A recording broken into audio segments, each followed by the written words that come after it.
Saudara, ini merupakan hari kelima bagi warga yang terdampak erupsi Gunung Lewotobi laki-laki.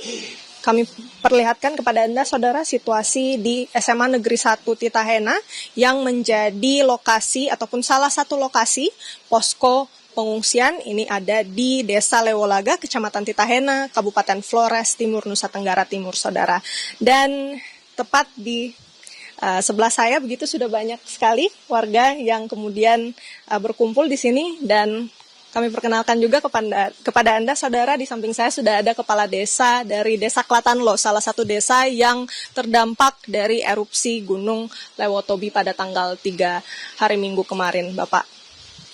Bapak Petrus, izin kami dari Kompas TV ingin bercerita, mungkin menggali informasi untuk hari kelima Bapak di sini, Pak Petrus. Bagaimana kondisinya? Kabar Bapak bagaimana? Kemudian untuk persediaan makanan, minuman, air bersih, alat-alat kesehatan bagaimana? Baik, terima kasih atas kesempatan dari Kompas TV untuk bisa mengunjungi kami di posko ini. Mulai dari tanggal 3 sampai dengan hari ini, malam ini kami di sini.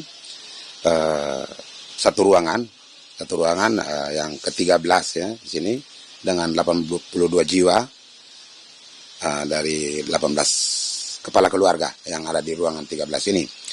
Di sini sedikit saya sampaikan bahwa soal di posko Lewolaga ini, soal pelayanan mulai dari makan minum sampai dengan pelayanan kebersihan itu memang berjalan dengan baik. Walaupun ada satu dua yang tapi itu secara teknis lah, sebagai manusia ya. Air juga sama, ada kalanya itu jangkauan untuk drop air ke tempat ini juga agak jauh, jadi kita maklumin bahwa untuk sementara ya normal-normal sajalah. Soal makan minum juga oke. Minuman, air juga, air bersih juga pada umumnya kemasan, air botol aqua apa segala macam juga termasuk dengan tikar dibagi oleh BNPB ya. Baik Bapak, berarti dalam hari kelima ini situasi masih bisa dikatakan terkendali begitu ya. Tidak ada kekurangan mungkin dari segi makanan, minuman. Untuk kesehatan mungkin warga-warga yang terdampak obat-obatan dari Bapak sendiri atau mungkin keluarga?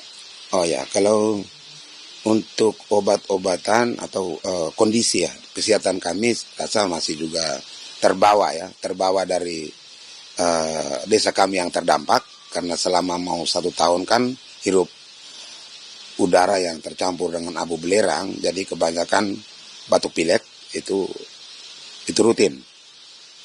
Kami sampai di sini sampai hari ini juga memang kami puskesmas dekat dari posko, makanya kami selalu merapat ke sana kalau memang kami batuk pilek. Pelayanan kesehatan tetap terjamin karena puskesmas terdekat di sini.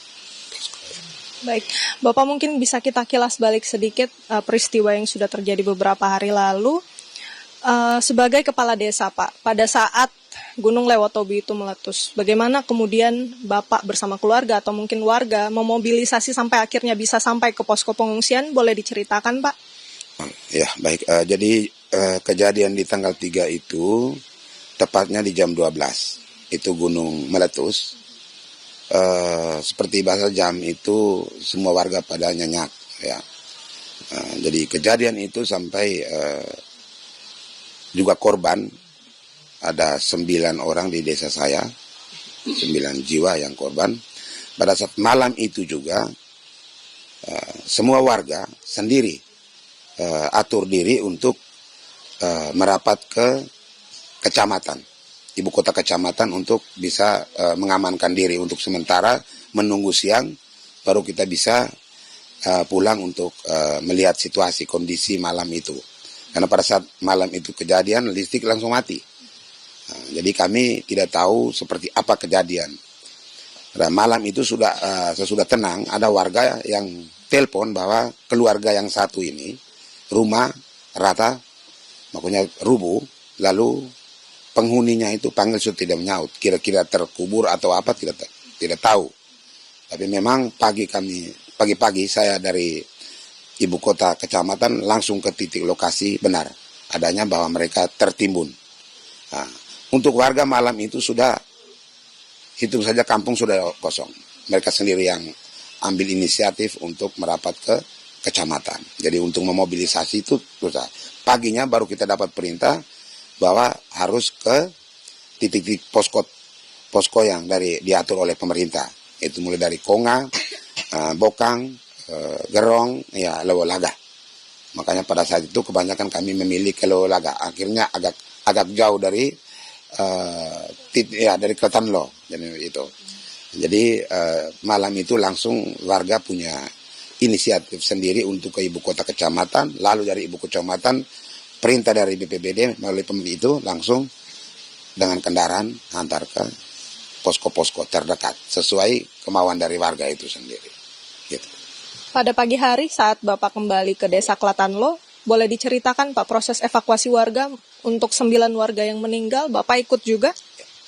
Siap, jadi sesudah kami di ibu kota kecamatan duduk tidak tidur ya di pinggir jalan sampai jam 5 menunggu siang, baru saya bersama istri lari ke tempat kejadian.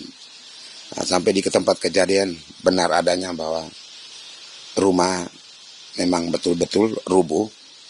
Dan di sini saya pada saat itu kami hanya beberapa orang, lalu saya mulai mencari. Nah, memang temukan dari beberapa anak itu dengan cucu temukan, tetapi yang orang tua itu belum. Kurang lebih jam 7 baru tim dari kabupaten turun 7 pagi. Dari tim SAR, Tagana, dari BPBD, pokoknya semua turun untuk kami mulai sama-sama untuk membongkar bangunan untuk bisa mencari korban. Dan itu berlangsung sampai jam 1. Kenapa? Karena pada saat 1 yang dari korban itu ibu dari dalam rumah itu memang dia dalam kedalaman tertimbun tanah runtuhan. Jadi di situ yang kesulitan tim untuk prosesnya agak sedikit lama. Pada saat itu semua sudah dievakuasi di atas, sudah diambil semua. Di sini terpaksa kita melalui kesepakatan karena memang juga aturan bencana. Nah, jadi kita kuburnya satu liang, satu lubang saja untuk 5 orang. Sedangkan 3 orang itu satu mama dengan satu anak keluarga dari Momere ambil untuk kubur di Momere, termasuk Suster Nicolin juga dibawa ke Kewa, sedangkan Yois Witin itu dibawa ke Lewotobi untuk keluarga makamkan di Lewotobi. Gitu. Ya Pak Petrus, mungkin bisa digambarkan kepada kami Pak, bagaimana betapa besar itu material yang dilontarkan oleh Gunung Lewotobi, lalu kemudian Bapak akhirnya harus mengangkat batu-batuan tersebut untuk mengevakuasi warga. Ya. Jadi sesudah kejadian kami juga bingung, dia semacam bom ya, kalau kita lihat macam bom ya. Dia sampai di tanah langsung pecah, ya. Masuk dalam baru pecah itu tanah, maka tanahnya naik ya, itu kita lihat. Jadi lewat kita tanya di PGA pengamat gunung, yang itu semacam batu cair ya, batu cair yang pijar. Jadi kalau dia kena tanah itu dia langsung pecah itu yang dia kedalaman tergantung dari besar atau kecilnya itu batu cair itu. Berapa meter itu Pak? Bapak lihat sebesar apa? Ya kalau yang di rumah yang korban itu diameternya kurang lebih kedalaman saya 2 meter ya, 2 meter lebih kedalaman itu. Sedangkan diameternya ya kurang lebih, pokoknya besar sekali ya, dia turun langsung pecah. Jadi yang rumah roboh itu karena dorongan dari tanah itu. Sampai fondasi semua juga patah habis itu. Itu dorongan dari tanah, langsung tanah geser kayak gitu. Yang kami juga bingung ya, seperti apa itu. Bukan batu juga, batu kita tidak lihat. Kalau batu ada masih kan, ini tidak. Nanti tinggalnya itu panas sampai 2-3 hari tetap asap di dalam lubang itu. Kita pegang masih itu. Itu yang mungkin butuh penjelasan lebih jelas dari pengamat gunung api itu. Pak Petrus, mendengar cerita Bapak dari penemuan yang kemudian begitu parah ya, yang ditimbulkan dari material yang jatuh, kemudian Bapak di sini juga kan tidak selamanya pasti ingin berada di pengungsian begitu. Rencana relokasi yang sudah dikomunikasikan kepada Bapak sebagai Kepala Desa Klatanlo seperti apa? Rencana relokasi, ya secara pribadi juga sebagai Kepala Desa, saya amat sangat setuju ya, sama setuju lagi. Dalam arti, bikin saya melihat ke depannya untuk anak cucu. Karena namanya gunung di bawah, gunung berapi ya. Pada saat-saat tertentu tetap seperti ini. Lalu apakah kita terganggu terus?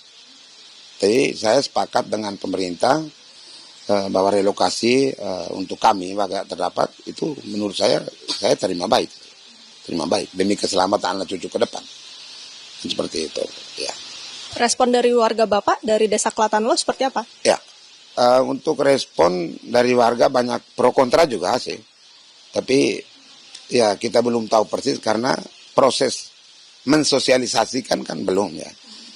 Nah, kalau sudah ada wacana dari pemerintah untuk ada tempat lalu apa baru kita turun ketemu dengan warga lalu kita sampaikan seperti apa, tanggapan balik seperti apa, baru kita bisa tahu bahwa sedikit atau banyak yang pro kontra kita baru tahu di situ. Untuk sementara kita belum bisa tahu tentang masyarakat mau atau tidak, kita belum ya. Tapi kalau bisa diberitahu begitu ya Pak, kira-kira hunian yang seperti apa yang Bapak dan warga inginkan untuk mengganti rumah-rumah yang tentu sudah rusak di sana? Ya kalau hunian itu, kalau yang didambakan warga itu intinya yang pantas lah dalam arti terima kunci lah kalau bisa ya kan, makanya kita tinggal masuk tinggal ya. Karena jujur kami ini semua material yang itu banyak yang sudah tidak punya, baru-baru saja kan kebakaran ya, rumah-rumah terbakar, sekolah-sekolah kan seperti itu. Jadi kalau memang itu ya sampai tuntas, intinya warga terima kunci. Ya toh. Hak milik. Dan tidak terlepas yang dibawa juga hak milik. Nuraniwannya juga bukan itu menjadi tidak bisa. Harus masyarakat pemiliknya kan punya sertifikat. Kami boleh pindah di tempat baru, tapi di bawah tetap hak kami untuk kami bisa ya gitu. Ya. Terima kasih Pak Petrus untuk waktunya. Ibu bapak semuanya, adik-adik, semoga sehat selalu. Terima kasih juga. Ya, saudara, itu dia wawancara kami bersama dengan Kepala Desa Klatanlo, Bapak Petrus, yang sudah membagikan kisahnya, bagaimana kemudian kabarnya di pengungsian, bagaimana proses evakuasi yang dilakukan dari hari Minggu sampai Senin untuk kemudian bisa memindahkan warga, dan apa harapan yang diinginkan. Tentu warga yang terdampak ini menginginkan atau mendambakan sebuah hunian yang bisa menggantikan rumah mereka yang sudah terdampak parah akibat erupsi dari Gunung Lewotobi laki-laki. Renata Panggalo, Andika Pratama, Kompas TV, Nusa Tenggara Timur.